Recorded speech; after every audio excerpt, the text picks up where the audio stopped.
Salve, salve, habitantes da sociedade digital. Sejam todos muito bem-vindos ao programa mais tecnológico do seu rádio, da TV e também da internet. Nós vamos juntos, nessa próxima meia hora, decifrando os enigmas dessa sociedade cada vez mais digital. No programa de hoje, a gente fala sobre inteligência artificial e seus desdobramentos em muitos aspectos, especialmente no marketing. Para ajudar a gente a entender essa história, eu estou aqui com o Felipe Capuier, que é CEO da Silks Digital. Felipe, seja muito bem-vindo. Olá, obrigado, boa tarde, boa noite, boa manhã para todo mundo. Vamos nessa. Felipe, a gente tem ouvido muita coisa sobre inteligência artificial em diversos aspectos. Agora, uma confusão grande com Michael Schumacher, a entrevista gerada por inteligência artificial, a família processando, enfim, todos os aspectos da nossa vida, de alguma maneira, impactados por inteligência artificial. Inevitavelmente, o marketing é um deles. O marketing, na verdade, ele já vem, de alguma maneira, sendo impactado pelos recursos de inteligência artificial há muito tempo. A gente recebe esses estímulos desde a época de uma prateleira por cliente que o Jeff Bezos implementou na Amazon. Então, aquela estrutura de desenho de publicações segmentadas, de entendimento do perfil da pessoa que está navegando, ela já é bastante antiga. Sim. Ela vem moldando a forma através da qual a gente se comporta, consome, discute política, interage com as pessoas, as timelines das nossas redes sociais, enfim, já está em todo lugar, mas agora ela está mais acessível e mais acessível para empresas de todos os tamanhos. Perfeito. Eu quero te perguntar, para a gente começar ainda aqui no topo do funil, para usar o termo do marketing, de que maneira o marketing vai ser cada vez mais influenciado por esses recursos de IA? Como você falou, eu acho que IA já vem de longa data influenciando o marketing, desde os algoritmos de rede social, do Google, então você fazer uma campanha, ele já achava o público certo, ou da Amazon, que tem coisas polêmicas do tipo, ele dá o preço certo para a pessoa, você nem percebe, mas para você vem aquele preço que você aceita pagar, a outra pessoa recebe um preço maior. Então já vem atingindo assim de várias maneiras que o usuário mal percebia, né? E agora com 2022 saiu o ChatGPT, onde a gente começou a interagir com inteligência artificial e com isso deu esse boom aí que caiu na boca de todo mundo falar sobre. Mas inteligência artificial na produção de conteúdo e campanhas, esse sempre já vem caminhando a galope. E essa semana ainda saiu vários anúncios novos, então todo dia tem coisa nova, é até difícil seguir, né? Com que baixou o preço, então vai dar para personalizar mais a campanha, vai ficar mais acessível para pequenas empresas, para campanhas menores, então vai mudar tudo, né? Bom, vou explorar um ponto que você trouxe sobre personalização. A gente tem cada vez mais ouvido essa palavra. Perfeito. E sendo impactado por campanhas personalizadas, ainda que nem sempre isso seja claro para todo mundo. Me explica como funciona essa história da personalização do marketing e de que maneira as empresas podem se beneficiar dessa personalização para entregar as suas ofertas. Eu divido em três momentos. Antes era aquela campanha para todo mundo, depois a gente começou a segmentar a campanha, então eu escolhi um nicho, jovens de 18 anos, homens, e eu fazia a campanha para lá, só que era segmentada. Ela pegava até o nome, punha punha a cor do carro que gostava e mandava um e-mail ou fazia qualquer outra ação com essa pessoa. Com a inteligência artificial, agora virou assim, ultra personalização. Eu pego a base de dados e eu posso processar e eu mando um e-mail exatamente do que você quer ouvir. Você que tem um carro, que gosta de pet, que eu posso chegar ao extremo do meu iRobot, pegar o pelo de pet, e se eu permitir, ele já sabe que tem pet. Então, eu personalizo as campanhas ao extremo. Realmente, eu falo com você, André, eu não falo com um segmento inteiro. Então, eu acho que essa que vai ser a grande mudança. Agora, isso não faz muito sentido, mas é extremamente técnico. As empresas sempre precisaram de algum suporte para se comunicar, e aí as agências viveram um grande momento de construção de mensagens, de conceitos, mas esse grande momento também foi acompanhado de muita contestação dos resultados. Em um determinado momento, quando a gente olhava ali os anos 80, 90, a propaganda brasileira sempre teve um status de ser uma propaganda muito talentosa do ponto de vista de criatividade. Quando ia para Cannes, ganhava um monte de prêmio. Tem mensagens, slogans, ideias que marcaram, de fato, a história da propaganda. Sim. Mas, aos poucos, essa medição muda um pouco a visão do que é fazer marketing de maneira eficiente. Não é mais gravar uma mensagem na cabeça dos seus clientes. Se a gente pegar uma campanha que ficou muito famosa, como aquela dos pôneis malditos. Quando a gente faz uma pesquisa sobre qual foi a montadora de automóveis que fez a campanha dos pôneis malditos, quase 80% das pessoas erram. O que é muito curioso. A gente lembra da mensagem, mas não lembra do produto. E aí, naturalmente, isso bota em xeque a eficiência da propaganda, da campanha. Aos poucos isso foi ficando mais claro e as medições, ou a possibilidade de medir o retorno sobre o investimento nas campanhas de marketing também muda a perspectiva do que é uma campanha bem-sucedida. Eu queria te pedir para trazer 1 ou 2 casos que você considera bem-sucedidos de personalização por inteligência artificial.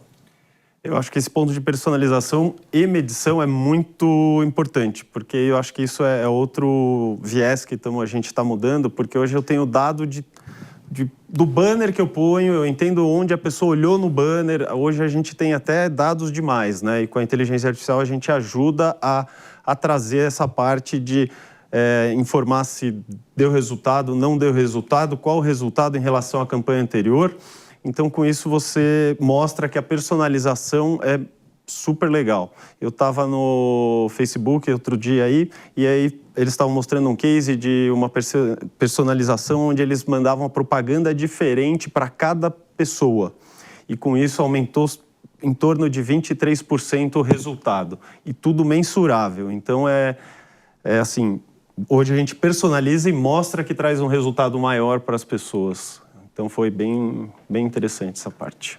Tem um outro ponto que me chama a atenção, que é a quantidade de insights, de informações que a inteligência artificial, primeiro, tem e guarda, armazena no algoritmo, aquele movimento ali meio caixa preta, a gente não sabe o que e como ela trata esses dados, nem o que ela faz com eles, nem de que maneira esses dados são processados, como eles são interpretados. E aí abre uma discussão grande sobre vieses, alternativas, que eu vou chegar lá daqui a pouco para a gente conversar. Mas tem um ponto também, que é a quantidade de informações que esses algoritmos de inteligência artificial podem entregar, de conclusões que eles podem ajudar os gestores de marketing a tomar para que produtos novos sejam desenvolvidos, para que ajustes sejam feitos nos produtos atuais, enfim, para que a empresa lide com o seu mix de marketing de uma maneira mais eficiente também. Não só a personalização da propaganda propriamente dita, da mensagem que chega nas pessoas, mas também o que se faz com os insights que são recolhidos, armazenados e gerados a partir disso. O que um gestor pode fazer com informações que a inteligência artificial entrega para ele? Hoje, realmente o céu é o limite e o gestor tem que saber, principalmente, o que ele quer buscar, o que ele quer ganhar. Porque aparece muita gente lá para a gente falando, não, eu preciso pôr inteligência artificial agora, já. Mas o que você realmente quer fazer com a inteligência artificial? Que ganho você quer com ela? Só pôr por pôr, você não tem ganho, né? Tem casos que você põe inteligência artificial e, como você falou, cada pergunta que você faz, ela dá uma resposta diferente pelo algoritmo. E isso é até perigoso, porque teve casos de atendentes que puseram um sistema para vender carro e o robô acabou vendendo por R$1 o carro porque eu preciso vender. A minha missão aqui é vender. Então, tem que ficar muito claro o objetivo que o gestor, quem for, quer com aquela inteligência artificial, qual ganho ele quer. E aí a inteligência artificial traz a vantagem de analisar muitos dados, trazer muitos insights e direcionar um caminho ou outro, ou prever uma coisa que a gente, analisando num Excel simples, não conseguiria, para entender uma tendência, uma demanda e conseguir ajustar seu mercado para isso. Tem um ponto que me chama a atenção, Felipe, que é aquilo que acontece em função da personalização. Quais são as consequências desses eventuais vieses, ou enfim, dessas características que a inteligência artificial tem? Eu explico. Vamos supor que um algoritmo de inteligência artificial coloque você num determinado grupo, num cluster. Ele faz ali algumas generalizações, pelo menos num primeiro momento, vai afunilando essa mensagem até que ela, de fato, seja individualizada, mas o algoritmo funciona primeiro criando hipóteses e testando essas hipóteses em relação a cada um de nós. A gente entra num site de e-commerce ou numa rede social, nesses primeiros momentos, o algoritmo está tentando entender quem nós somos. E aí, à medida do nosso comportamento diante de determinados estímulos, ele vai conseguindo ser cada vez mais preciso. O objetivo do algoritmo é manter a gente ali, quando a gente está falando de uma rede social, porque é aquilo que a rede social vende a nossa atenção. E quando a gente está falando de um site de e-commerce, por exemplo, o objetivo dele é, de fato, que você feche aquele negócio. E aí, ele coloca a gente nesses grandes grupos e vai testando esses conteúdos e a partir das observações que ele faz do nosso comportamento, ele consegue aumentar essa precisão. Em tese, 150 reações de um post nosso numa rede social são suficientes para que esse algoritmo preveja a nossa próxima reação diante de um novo post de uma forma mais precisa do que os nossos parentes e amigos mais próximos. E aí eu penso o seguinte: quando a gente olha, por exemplo, comparando um indivíduo que está endividado e um indivíduo que tem dinheiro para investir. Se o algoritmo percebe isso e vai testando e ele oferece, por exemplo, para o indivíduo endividado um site de apostas para ele ganhar dinheiro rápido, ou os coaches motivacionais que a gente já viu 1 bilhão de vezes na internet. Tem muita pilantragem nessa história, muito dinheiro jogado fora por quem está precisando de uma solução imediata. E aí, do outro lado, tem um outro indivíduo que tem dinheiro para investir, que tem um movimento ali de uma carreira mais bem-sucedida naquele momento, e a rede social ou os anúncios em geral de mecanismos de busca vão te oferecendo cursos, oportunidades novas de investimento, enfim, conteúdos que de alguma maneira acabam exacerbando aquela característica. O quanto a IA pode aumentar esse gap social que já existe? Eu acho que aí você vai cair na parte de ética, vai ter que entrar essa discussão, porque esse ponto é realmente a gente lutar contra uma coisa que a gente não sabe, porque vem aquela mensagem exatamente clara para você, porque eu estou endividado, ele ainda me pega no momento que eu estou com alguma fraqueza e fala assim, aposte aqui que o Corinthians vai ganhar. E aí você quer apostar. Então isso aí vai cair num caminho perigoso, de ética, então a gente vai ter que entrar nesse ponto, mas sim a IA chega a essa personalização de pegar o ponto fraco do indivíduo e de caracterizar mais, criar grupos pequenos, diversificar mais, igual você falou, que vai ter, o investidor vai ter coisa para investir mais e assim por diante, né? Que lá atrás a gente passou aquele dilema da Coca-Cola que punha no frame do cinema, uma latinha de Coca-Cola para você tomar, e aí no intervalo as pessoas tomavam mais Coca-Cola e era o ser atingido por uma coisa que você não lutava contra, né? E inteligência artificial, ele te ajuda a isso de entender o indivíduo até com 150 posts, você já tem uma visão boa. Imagina com 2 horas por dia de rede social o que você pode fazer com o indivíduo e o que você tem de informação desse indivíduo para poder direcionar ele ou não direcionar. Então, realmente vai entrar num problema aí de ética que vai ter que ser discutido, que hoje ainda está, né? Só que palpitam, acho que isso, acho que aquilo, mas vai ter que ter uma solução maior. Mas isso se resolve com regulação, se resolve com instrução, com debate, com desconfiança daquilo que você está recebendo das redes sociais. Como que a sociedade vai dar os próximos passos nesse contexto? Com certeza uma solução só não tem, porque se você pôr uma lei vai ter as pessoas que vão burlar ou vão fazer qualquer coisa, então eu acho que instrução é muito importante. A gente vai ter que conversar com as Big Techs que dominam essa tecnologia e usam de todas as formas. E vai ter que criar, a sociedade inteira vai ter que discutir esse assunto a fundo para achar caminhos, desde a escola até...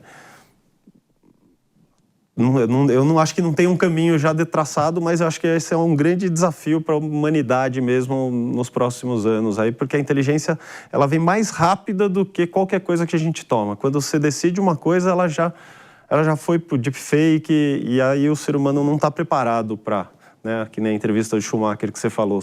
Para você é o Schumacher. Sim. Então, a gente não está preparado ainda e a tecnologia vai mais rápido do que o ser humano. Então, vai ter que ser a sociedade inteira achando um caminho, desde o selinho, essa propaganda foi feita com inteligência artificial e assim por diante. Mas eu não acho que é uma solução única, não. E se eu tivesse, eu estaria feliz. Pois é, para todo problema complexo, existe uma solução simples, elegante e errada. Não tem muito jeito, a gente vai ter que testar. Não dá para ter receita de bolo ou uma solução que ela sirva para todo mundo e todas as empresas. Enfim, tem um processo de experimentação aí que não tem muito como fugir. Isso me faz pensar que esse caminho da experimentação precisa ser percorrido por empresas de todos os tamanhos. Qual é o primeiro passo que uma empresa, a empresa da nossa audiência, quem está assistindo o nosso programa, e que seja de uma empresa grande ou de uma empresa pequena, às vezes as empresas grandes têm departamentos que estão olhando para isso de uma maneira mais estruturada, mas ali no dia a dia, de alguma forma, as pessoas podem ser beneficiadas por esse pensamento, virar a chave da inteligência artificial no seu dia a dia. Quais são os primeiros passos que as empresas, independentemente do tamanho, mas aí eu pergunto, olhando para o cenário corporativo brasileiro, as pequenas e médias podem fazer para começar a jogar esse jogo? Legal. Eu acho que a primeira coisa é criar a inteligência artificial vai tirar emprego, ou vai não sei o quê, e essa resistência que, apesar, acho que a gente de tecnologia usa no dia a dia, nossa, eu uso para fazer lição de casa com meu filho. Então, eu acho que a primeira coisa que a empresa tem o papel é de tirar esse mito. A inteligência artificial veio para ficar, não tem como. Vamos entender ela para usar ela para o bem.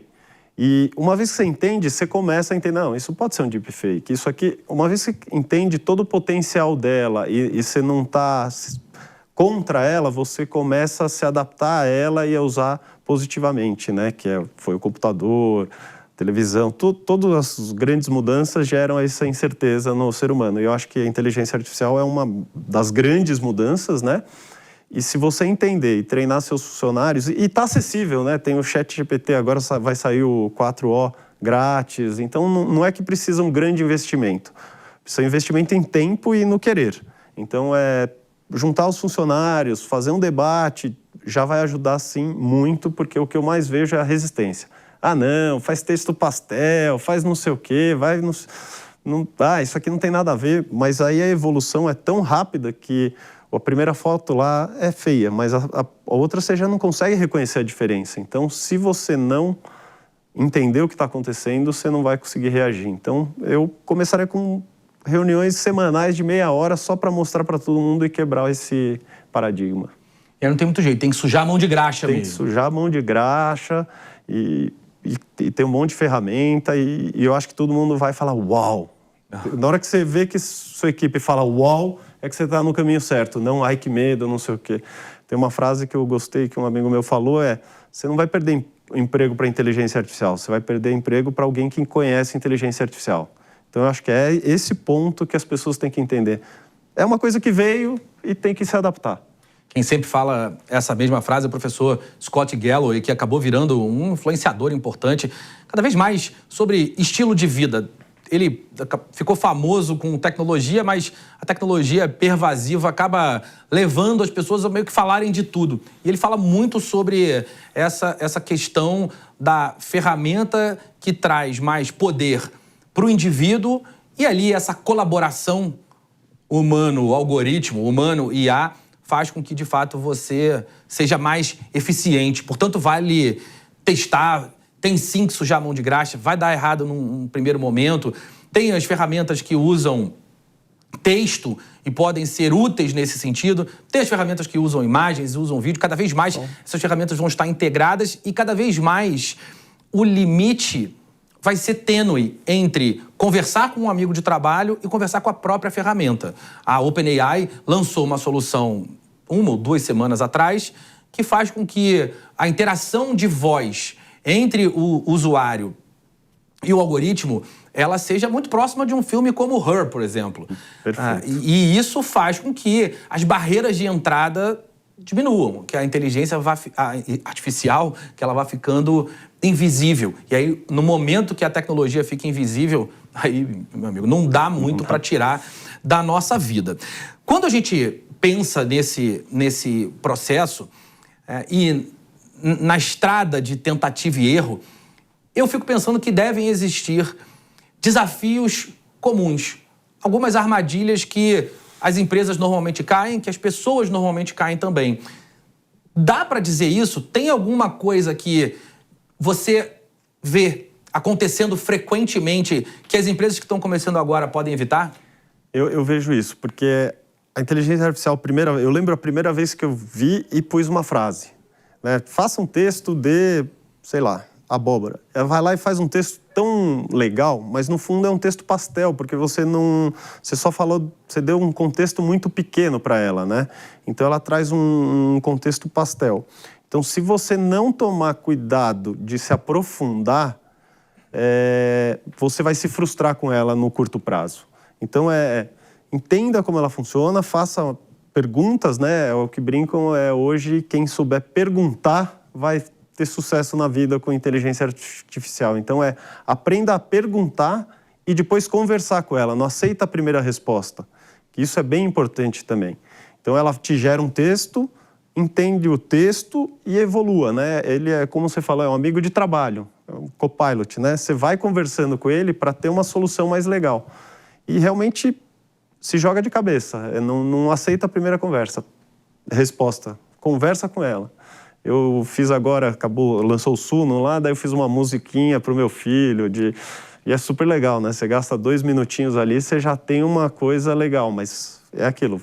Te dá a possibilidade de fazer coisas que você nunca imaginava. Eu não sou músico, mas te dá a possibilidade de você fazer coisas super divertidas. Então, eu acho que se divirta com ela. Eu acho que é esse meu conselho. Se divirta, não tenha medo. A Microsoft, lá nos anos 80, teve isso como estratégia para popularizar os próprios aplicativos do Office, que depois passaram a fazer parte do nosso dia a dia. Deixou a pirataria comer solta, não teve nenhum controle sobre isso. As pessoas usavam em casa, como ficaram muito habituadas com aquela estrutura de experiência do usuário, quando iam para as suas empresas, naturalmente optavam pela Microsoft em relação aos seus concorrentes. É mais ou menos essa a lógica da inteligência artificial. A gente vai ali brincando para aprender e quando aprende, pode usar em todo lugar. Para a gente fechar, quais são os próximos passos? O que a gente pode esperar? É claro que é difícil prever o longo prazo, mas o que a gente consegue olhar aqui no horizonte que já vai impactar a nossa vida já? Essa é uma boa pergunta, principalmente uma semana que saiu as novidades do Google, não deu nem para observar isso, né? Eu acho que pensando mais no mundo de marketing digital, vem aí uma revolução, né? Que é o Google que eles mesmos falaram, né? O Google que você conhecia já vai mudar para uma pesquisa, para uma conversa. E outra coisa que eu acho que muda muito é a interação com a inteligência artificial. Eu brinco aqui, minha mãe, ela veio da máquina de escrever, foi para o computador, no computador ela sofreu, no iPad ela já fluía melhor e na inteligência artificial é mais fácil, porque é uma linguagem natural. Então, vai ter gente apaixonada por ela, vai ter de tudo isso aí, mas a gente vai ter que aprender para esse novo mundo aí que, como você falou, eu não sei prever exatamente o que vem, mas vem muitas mudanças legais, eu acho. Muita coisa legal para frente, vai possibilitar a gente criar coisas mais legais, mais personalizadas. Então, eu acho que o futuro vai ser divertido. Felipe Capuet, CEO da Silks Digital. Muito obrigado pela conversa. Obrigado você, André.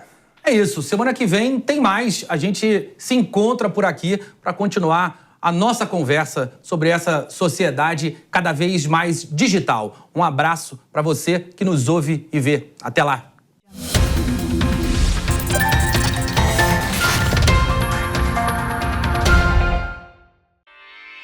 Realização Jovem Pan News.